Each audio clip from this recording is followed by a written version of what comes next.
سلام طنها بالنا تحتاتلتن فتوت الرارا ميديا لومي إسراء قنبات وناون مياون ميزاناون تحسوتات رارا ميديا حيزا قريبنا لنا وناو زعباتات تقري حدش معوالتات نمركابة شانال نختكتاتلون عدمنا تايب بهلالو سفدرو عبيت فتزامتات نابار استاتهم كنبل بعلى قنبات إسراء مخنيات بمقبار مدرز اسمع دكتور دبرتون قبر ميكايل دحرنو حزب العوانات نهزب إرترام الأختمون اللي يخلون عمتو زخري مبل عوت إسراء قنبات عبو عبيت فتس عمتات هلو لعلو تحلفت حوحات بدمكة بعلن سبعلو أب حرام ريت زركبو تاقادل تدماو الدابو مناس فحو يوم أب كتمان أب حرام ريت النزرلو من كسغاس كنرينا شم بوليتيكا ودابهم كاب ليبرال ديمقراطيك ودب تجري ناب سمرات صغيرو قبلات ماخلاي كوميتي سمرات نزبل ودابهم أفلت ركاب صعيبو قدم مودعتها زعمت قبائي بمكياد مريحنتو مريتو أبتي بوليتيكا وسلطان جزيوم محدار تجري مسبك عدما أب متعي مرتعك ساتف مخانو تفليت له زرزر لنا أب بيت صحفة ستعيش حيل عمام زقربو سسانش دشنقات أزلو سند أب محبرة ومرخبيتات زرقحو قنيوم أبتو سندن كون ريلة تولد قبرة سيحاويسو كالوت لعلى 10 سبات أبزي حقاوز وردك سبات كمز ساتفو زتكسيوم أتيو أب كيدز نبرا ميستراو سند بايتاقيتات شورد بيلوز تبتن بمخانو سندن تايبل كون ريل تولد خان تايزبل ملاشي بوزبلون كنرينا حلف سلة 4 زخونه كونريل كحساي برها عارف له ناب مأخلات مسل أني دي أرن خاطو كرشي بلع تقبلو نزب المرداتها كوبشن حربينياتات ملسيه بلو سراويت إرترا حزونا بكبابتات زلان بسارة ما شررو كباب بادماي وتأنزلو زقبرو زلو من كسغاسات ركب منقستن حوحاتن إرترا نابي قطو زبل كرئينا ناب زرزرو ما بيلنا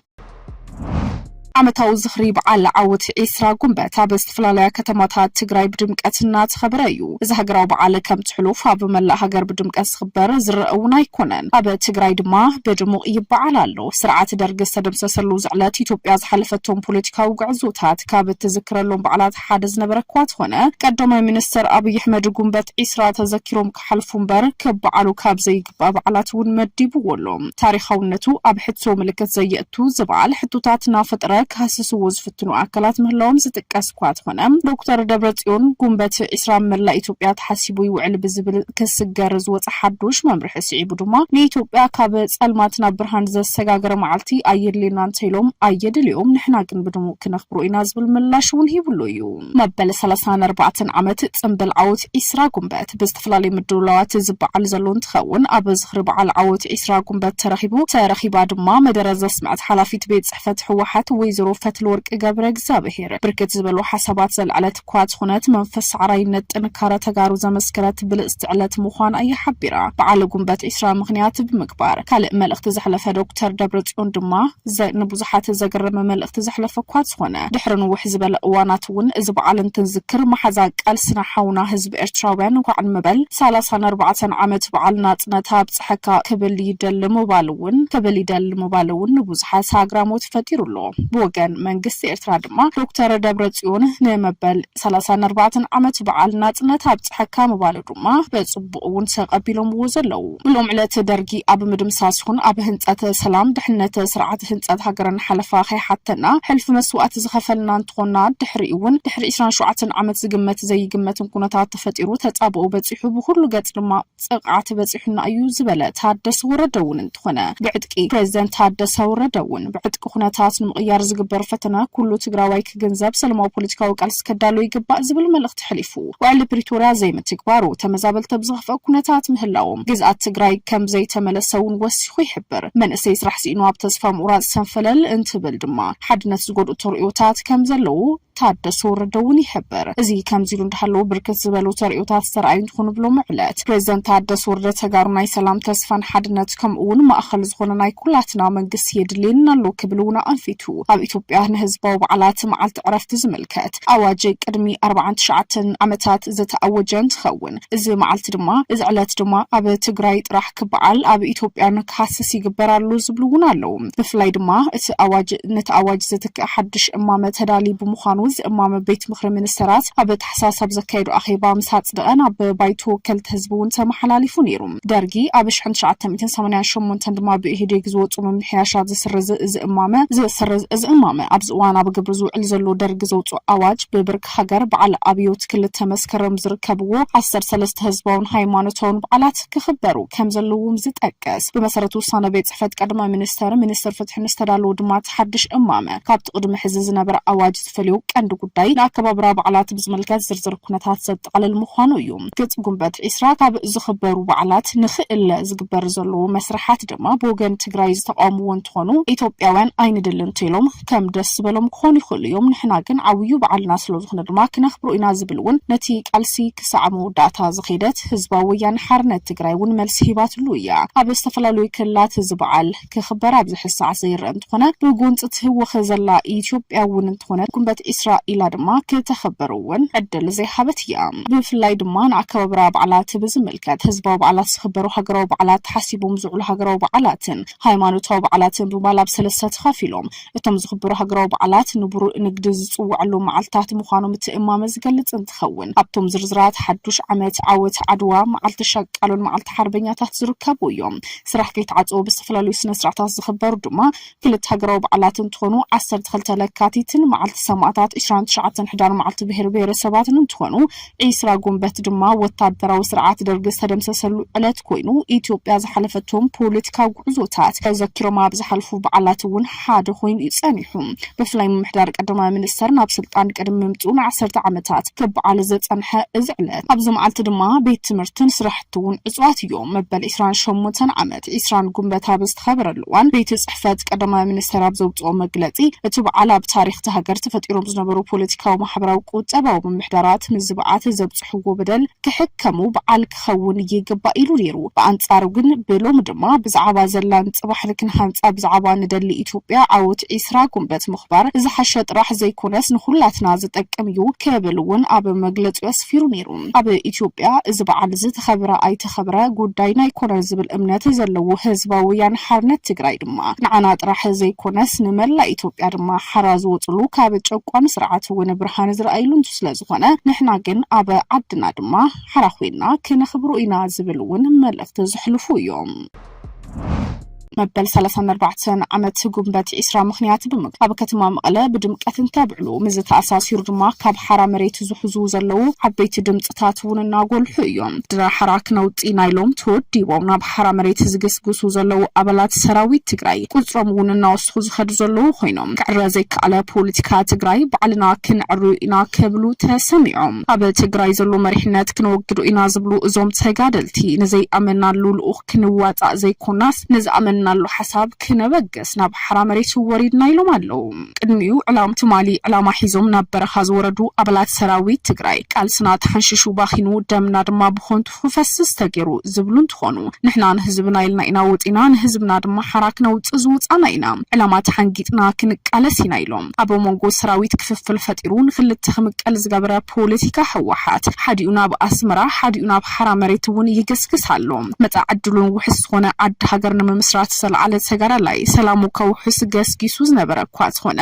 መንእሰይ ሆይሉ ብዝተበገሰሉ ዕላማ ከም ዝተሓንሸሸ እዩ ዝሕበር ምስ ጸላኢና ክንዋጋ ኢልና ኢና ነበረኻ ኢና ወሪድና ጸላእትና ደምሲስና ዓድና ተኣትና ድማ ሓንጊርና ናብ ወንበር ኮፍ ዘበልናዮ መሪሕነት ክረግጸና ይጀሚሩ ነዚ ንምቅላስ ድማ ተመሊስና ናብ ሓራ መሬት ወሪድና ይብሉ ኣብ ከባቢ ዓፋር ስልጡን ዘለው ኣባላት ሰራዊት ትግራይ ዝምቡዕ ዝኾነ ፖለቲካዊ ባህሊ ደምሲስና ሕዚ ክንወጽእ ኢና ይብሉ ባይተ ጌታቸው ረዳ ዝምራሕ ውድብ ነቲ ኣብቲ ክልል ዓፋር ዘሎ ንዓርሱ ሓራይሉ ዝጽውዕ ሰራዊት ዕጡቕ ስልጠና ዝህብ ዘሎ ኮይኑ ብቐዳምነት እውን ኣይተረዳ ሓለፎም ነቲ ውዳበ ከንቀሳቐስ ዘተሓባበር ዘሎ ምዃኑ እውን ፍልፍላትና ዝጥቅሙ እዮም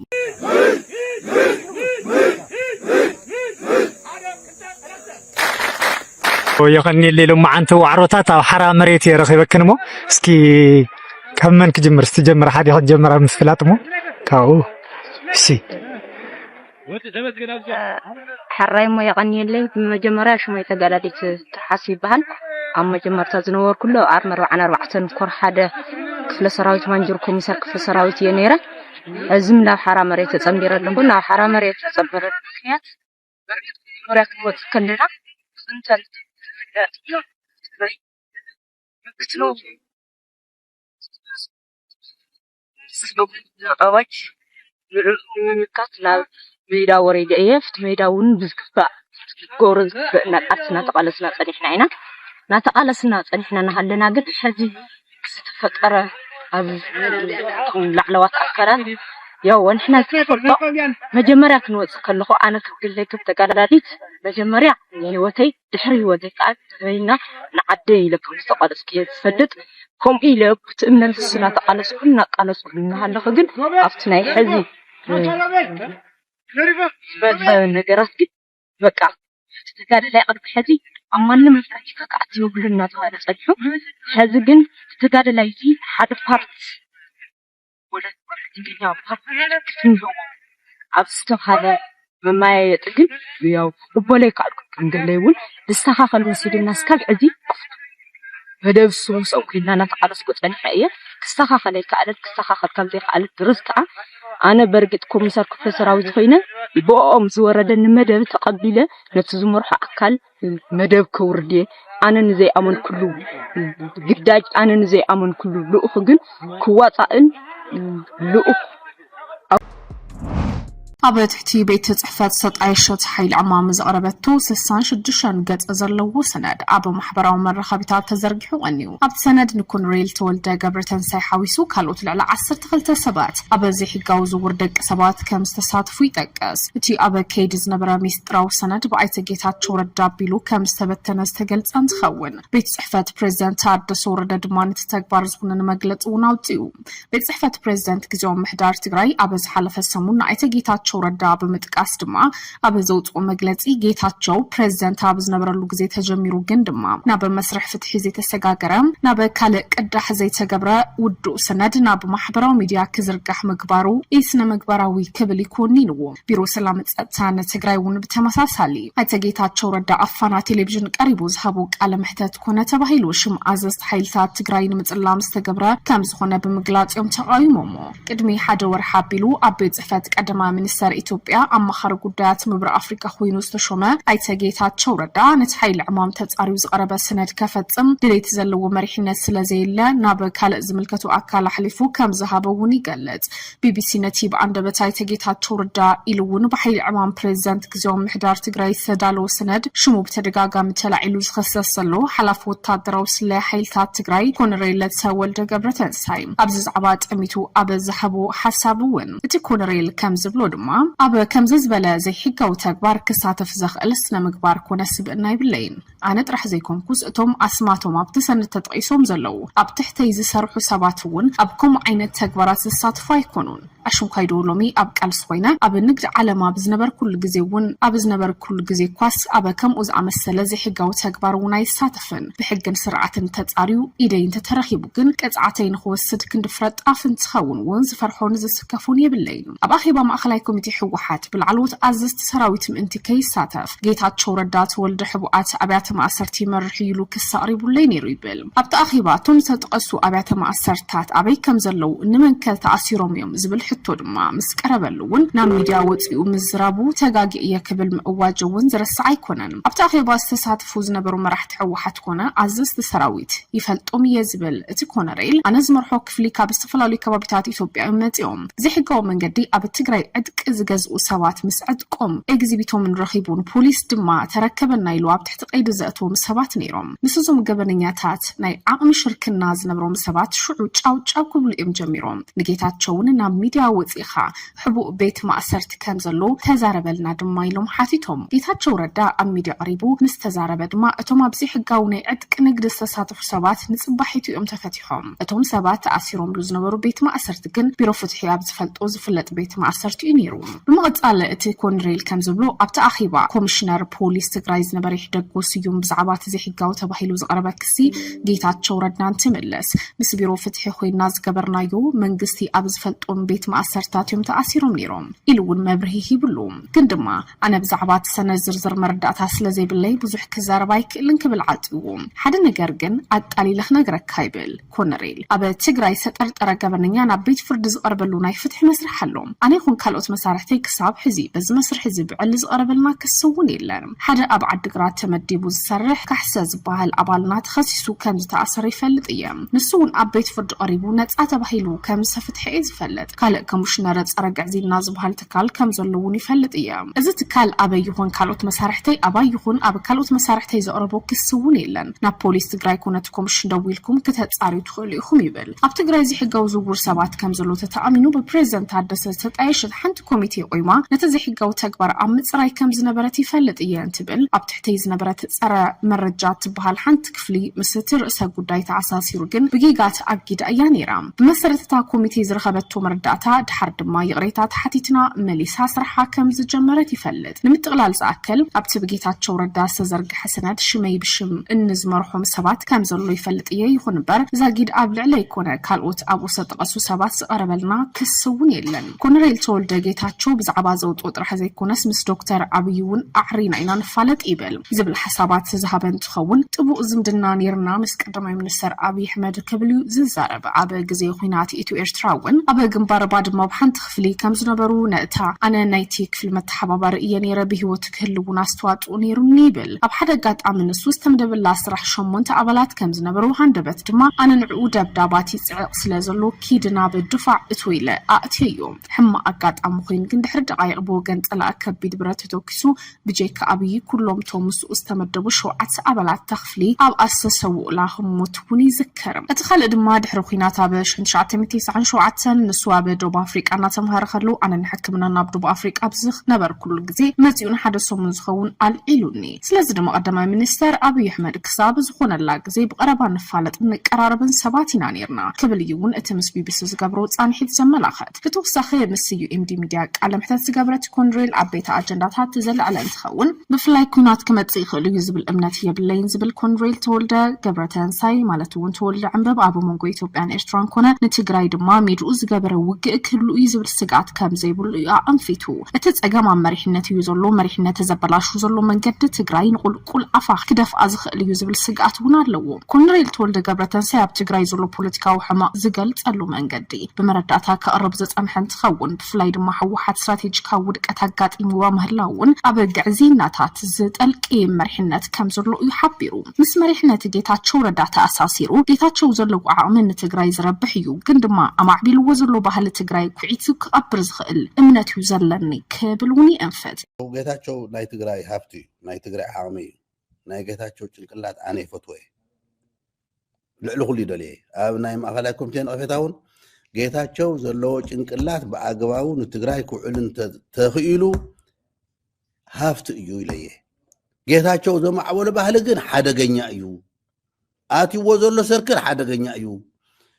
ኣማዕቢልዎ ዘሎ ባህልን ሒዝዎ ዘሎ ኣትይዎ ዘሎ ሰርክልን ሒዙን ተቐፂሉ ጌታቸው ረዳ ብ1998 እዩ ዝፈልጦ ጽቡቕ ዝበሃል ርክብ እውን ኣለኒ ግን ድማ ንጌታቸው ረዳ ዘታለልዎ ሰባት ኣለዉ ጌታቸው ረዳ ሓቂ እንዳመሰሎ ተቐቢልዎም ኣለዉ ካባይ ንላዕሊ ድማ ንዕኦም ኣሚን ይብል ሚኒስተር ጌታቸው ረዳ ካብ ናይ ትግራይ መዝነቱ ተኣልዩ ናብ ናይ ስርዓት ብልጽግና መጻወድያ ዝተተቲሉ ምእታው ስዒቡ ኣብ ኣዲስ ኣበባ ኮይኑ ትግራይ ከድሕንየ ዝብል መንገዲ ዘጉዕዞ ዘሎ እንትኸውን ምስኡ ዝሰርሑ ዝነበሩ ጾቱ እውን እንትኾኑ ዝተፈላለዩ ሕቶታት ክቡ ዝጸንሑ እዮም ጌታቸው ረዳ ኣብ ሓደ መዓልቲ ኣሽሓትና ኣማኢትን ሓሶት ፋብሪኬትና ገበረን ዝውዕል መልስና ሃብናይ ንውዕልን ጌታቸው ረዳ ዘለዎ ዓቕሚ ዕዙዝ እኳ ዝኾነ ካልኦት ሓይልታት ግን ይጥቀምሉ ኣለዉ ክበሉ ድማ ስጋታት እውን አንጸባሪቑሎም حلف سلي 43 ዝኾነ ኮንሬል ካሕሳይ በርሀ ዓሪፉሎም እቲ ኮንሬል ሃንደበት ከም ዝዓረፈ ዝተፈልጠ እንትኸውን ካብ ዓዲ ነብርኢድ ናብ ደጓዕላ ከባቢ ኣብ ናይ ሰራዊት ተልእኾ እናሃለወ ከም ዝዓረፈ እዩ ክፍለጥ ተኻኢሉ ፍልፍላት ከም ዝጥቀሙ እቲ ኮንሬል ዝኾነ ዓይነት ዝተሰክፍ ሕማም ከም ዘይነበሮን ኣብ ናይ ሰራዊት ተልእኾ እናሃለወ ድማ ሃንደበት ከም ዝሞተ እዩ እቲ ጉዳይ እውን ንምርመራ ድማ ናብ ዓይደር ሪፈራል ሆስፒታል ከም ዝኣተወ ተፈሊጡ ስነ ስርዓት ቀብሪ ሎሚ 20 ጉንበት ክፍት ዝፍጸም ምዃኑን ተሓቢሩ شما بوليتيكا ودابوم كابل ليبرال ديمقراطيا ودب تግራይ ናብ ስምረት ዝቀይሩ አብላት ማእከላይ ኮሚቴ ሊበራል ዲሞክራሲ እንትብሉ ስነ ሐሳብዩ ሽምና ስምረት ዝበልናሉ ምክንያት ድማ ብሄራዊ ከም ዝኾና ንምግላጽ ዕላማ ዝገበረ እዩ ክብሉ ሓቢሮም ስምረት ዝብል ሽም ሓጺር ሽም ናብ ፖለቲካ ኢትዮጵያ ዝተጸምበረ ሰልፊ ናብ ሃገራዊ ቦርድ መረጻ ብዘቕረበ ሕቶ ዝተመዝገበ እንትኸውን ካብ ትግራይ 100 ሰባት ልዕሊውን ፊርማ ዘተኣኻኸበ እዩ ሓቢሩ እቲ ሰልፊ ብነበራት መራሕቲ ሕወሓት ዝተመስረተ እንትኸውን ቅድሚ ሕዚ ትግራይ ሊበራል ዲሞክራቲክ ፓርቲ ብዝብል ሽም ድማ ናብ ፖለቲካዊ መድረኽ ይመጹ ከም ዘለው ተገሊጹ ነይሩ ሽም ፖለቲካዊ ውዳቦም ካብ ሊበራል ዲሞክራቲክ ውድብ ትግራይ ናብ ስምረት ከም ዝቀየሩ ዝገለጸ ኣይተበየነ መክሩ ድማ ሊበራል ዲሞክራቲ እንብሎ ስነ ሐሳብ ብምዃኑ ሽምና ግን ስምረት ዝበልናሉ ምክንያት ድማ ብሄራውያን ከም ዝኾና ንምግላጽ ይብል ኣብዛ ሓድሽ ሰልፊ ካብ ፕሬዝዳንት ነበር ግዚያዊ ምሕዳር ትግራይ ተጌታቸው ረዳ ጀሚሩ ክሳብ ሓላፊ ጉዳያት ኮሙኒኬሽን ትግራይ ኣይተረዳ ሓለፎም ሓዊሱ ብሰንክናይ ሕወሓት ምክፍፋል ካብቲ ውድብ ዝወጹሉ ብዙሓት ላዕለዎት ኣመራርሓት ውድብ ከም ዝርከብዎ ዝፍለጥ እዩ ኣብ ውሽጢ 3 ወርሒ ድማ ማኒፌስቶ ኣዳልዩ ጉባኤ ከካይድ ብውሕዱ ድማ ክሳብ 4000 ኣባላት መልሚሉ ከቅርብ ግዴታ ከም ዘለዎ እዩ ተፈሊጡ ጉባኤኡ መዓዝናበይን ከም ዘካይድ ንውሳን ምይጣት እውን ይገብር ኣሎ ሕወሓት ድሕረ ኩናት ትግራይ ናብ ክልተ ምምቃሉ ስዒቡ ኣብ ግዚያዊ ምሕዳር ትግራይ ከይተረፈ ቅልውላዋት ፈጢሩ ስለዝነበረት ብጌታቸው ረዳ ዝምራሕ ክንፍ ሕወሓት ነበር ብኣብዝሓ ናብ ኣዲስ ኣበባ እውን ተጓዒዙ እዩ ሃገራዊ ቦርድ መረጻ ኢትዮጵያ ነቲ ዶክተር ደብረጽዮን ገብረ ሚካኤል ዝምራሕ ሕወሓት ነቲ ቦርድ ዝፈልጡን ዝከታተሉን ውድባዊ ጉባኤ ኣብ ውሽጢ 3 ወርሒ ከካይድ ዝሃቦ መጠንቀቕታ ግብራዊ ብዘይምግባሩ ኣብ መዝገብ ፖለቲካ ሰልፍታት ሃገር እውን ሰሪዝዎ እዩ ሕወሓት ብወገኑ ዘቕረቦ ሕቶ ነባር ሕጋዊ ሰብነት እምበር ከም ብሓድሽ ምዝገብ ከም ዘይነበሮ ንመምርሕታት ሃገራዊ ቦርድ መረጻ ኢትዮጵያ ተግባራዊ ከም ዝገብረ እዩ ዝገልጽ ህይወት ኣማኢት ኣሽሓት ሰባት ዝበልዓ ኩናት ትግራይ ብውዕሊ ፕሪቶሪያ ደው ምስ በለ እቲ ብባይቱ ወከልቲ ህዝቢ ኢትዮጵያ ረድዓዊ ጉጅለ ተባሂሉ ተሰይሙ ዝነበረ ሕወሓት ካብ መዝገብ ኣሸበርቲ እውን ሓራወጽ ነይሩ እንትኾነ ግን ሃገራዊ መረጻ ቦርድ ኢትዮጵያ ረዓዳውን ተባሂሎም ተበይኖም ናይ ዝነበሩ ውድባት ፖለቲክ መልሰኹም ዝግበሉ ዝኽእል ሕጋዊ መስርሕ የብለይን ምባሉ ድማ ሓድሽ ስምረት ዝተባሃለ ሓድሽ ውዳቦ ሃገራዊ ቦርድ መረጻ ኢትዮጵያ ተሃገሩና መዝጊብሎም ስምረት ትቅድም መወዳእታ ዝዓመት ጉባኤ ብምክያድ መሪሕነቱ መሪጹ ኣብ ፖለቲካ ስልጣን ግዚያዊ ምሕዳር ትግራይ መሳብቅዓ መጻኢ መረጻ ከሳተፍ ምዃኑ እውን ፍልፍላት ናይ ረድኡ ፖለቲካዊ ኩነታት ትግራይ ናበይ ከምርሑ ዝብል ድማ ብዙሓት እውን ሻቅሎት ዘሕደረ እዩ ሰራዊት ኤርትራ ሕዝቡን ኣብ ከባቢ ዛላምበሳን ራማን ሸራሮን ከባቢታት ባድመ ኣለው ሓይልታት ምክልኻል ኤርትራ ካብቲ ሒዝዎ ዝጸንሐ ከባቢታት ትግራይ ከም ዘይወፀ ተመላኺቱሎ ድሕሪ ኩናት ትግራይ ሰራዊት ኤርትራ ብዝተፈላለዩ ከባቢታት ዞባ ምብራቕ ትግራይ ካልኦት ሰሜን ምዕራብን ተቆጻጺሩ ከም ዝርከብ ሰመዘ ትግራይ ክኸስውን ጸኒሖም ነዞም ክስታት ነጽግ መንግስቲ ኤርትራ ድማ ሰራዊቱ ኣብ ሉዓላዊ ግዝኣቱ ከም ዝርከባ ደጋጊሙ ክገልጽ ጸኒሖም ኣብ ዝሓለፈ ሰሙን ጀሚሩ መስመር ዛላምበሳ ሓዊሱ ኣብ ገለ ከባቢታት ዶብ ከም ዝትኸፍቱ ክግለጽ ዝጸንሐ እንትኸውን ኣብ ከባቢ ዛላምበሳ ዝተረኸበ ሓበሬታ ድማ ሓደ በዓል ስልጣን ከም ዝብሎ ሰራዊት ኤርትራ ንዝሓለፉ ዓመታት ካብ ዓዲግራት ናብ ዛላምበሳ በዘእቱ መስመር እንዳቐሹ ዕቁቡ ወይ ድማ ዓዲ በዓል ስዋ ብዝበሃል ከባቢ ዘርጊሕዎ ዝጸንሐ መፈተሽ ኬላ ኣብ ዝሓለፈ 10 ጉንበት 2017 ከም ዘልዕሉ እዩ ዝገልጽ በዚ መስመር ዝሓልፉ ሰባት ኮነ መጓዓዝያ ኣብ ሰራዊት ኤርትራ ተፍትሽ ተገይርሎም ናብ ከተማ ዛላምበሳ ይሓልፉ ወይ ድማ ይጓዓዙ ነይሮም ኣብ ዝሓለፈ ሰሙን ጀሚሩ መስመር ዛላምበሳ ሓዊሱ ገለ ከባቢታት ዶብ ከም ዝተኸፍቱ ብሰፊሕ ክዘራረብ ዝቐንየ እንትኸውን እዚ ጥራሕ ከይኮነ እውን ቅድሚ መስመር ዝሓልፉ ሰባት ኮነ መጓዓዝያ ኣብ ሰራዊት ኤርትራ ተፍትሽ ተገይርሎም ናብ ከተማ ዛላምበሳ ይሓልፉ ወይ ድማ ይጓዓዙ ነይሮም ይኹን እምበር ከምቲ ኣብ ማሕበራዊ ሚድያ ዝዝርጋሕ ዘሎ ሓበሬታ ዘይኮነስ ዋላ ትኬላ እንተተላዕለ ኣብቲ ከባቢ ወታደራት ኤርትራ ከም ዝርከቡ ከም ዘይሰሓቡ እውን እቲ በዓል ስልጣን ይዛረብ ኣብዚ መስመር ኣብ ኮነ መኪና ከኣቱ ክወፁ ከለዉ ፍተሻ ነይሩ እዚ ድማ ትኬላ እዩ ተላዒሉ ካብዚ ወጻእ ግን ካልእ ዝተፈለየ ምዕባለ ከም ዘየለው እናተጠቐሰ እዩ ኣብዚ እዋን ሰራዊት ኤርትራ ብዝባን ሕፃ ኣብ ዛላምበሳ ድማ ዓዲ ሓቂ ኣዲስ ኣለም ገለ ክፋል ዓዲ 10 ኣብ ዝበሃሉ ከባቢታት ከምኡ እውን ኣብ ወሰና ወሰን ኢሮብ ከም ዝርከቡ እንትሕበር ካብ ዛላምበሳ 20 ኪሎ ሜትር ርሒቃ ብትርከብ ፋጽ ድማ ካብ 2016 ጀሚሩ ኬላ በዓል ስልጣን ኣታውን ጉምሩክን ኢትዮጵያ ስለዘሎ ኣብ ዶብ ስሩዕ ንግዳዊ ምንቅስቃስ ምግባር እውን ዝከኣል ኣይኮነን ክሳብ ሕዚ ግን ዝኾነ ዓይነት ምንቅስቃስ ዘየለ ምዃኑ ዝወፅእ ሓይሊ እውን ከም ዘየለ እኳ ደኣስ ኣብ ዙርያ እንዳ 23 ሓይሊ ኣጠናኺሩ ከም ዘሎ ተሓበሬታ ይመለኸት ብዘለዉ ኣንፈታት ድማ ሸራሮ ሰንበለባ ድማ ብዘለዉ ከባቢታት ዝተኸፍተ ኬላ ከም ዘየለ ናብ በትኡ ዝተመልሰ ገባር ኮነ ተመዛበላይ እውን የለን ኣብ መስመር ምክርራር ወሰንበል ባድመ ካብ ሰራዊት ኤርትራ ወጻይ ሓይልታት ትግራይ ኮኑ ሰራዊት ምክልኻል መንግስቲ ፌደራል እውን ከም ዘይለው ተፈሊጡሎም ኣብ ከተማ ራማን ከባቢኡን ዘሎ ምንቅስቃስ ኣብ ትግራይ ካብ ትግራይ ናብ ኤርትራ ካብ ኤርትራ ድማ ናብ ትግባር ናብ ትግራይ እውን ዝግበር ዝኾነ ወግዓዊ ምንቅስቃስ ከም ዘይለ ብውግዒ ዝግለጽ ነገር ዘይለ እኳ እንተኾነ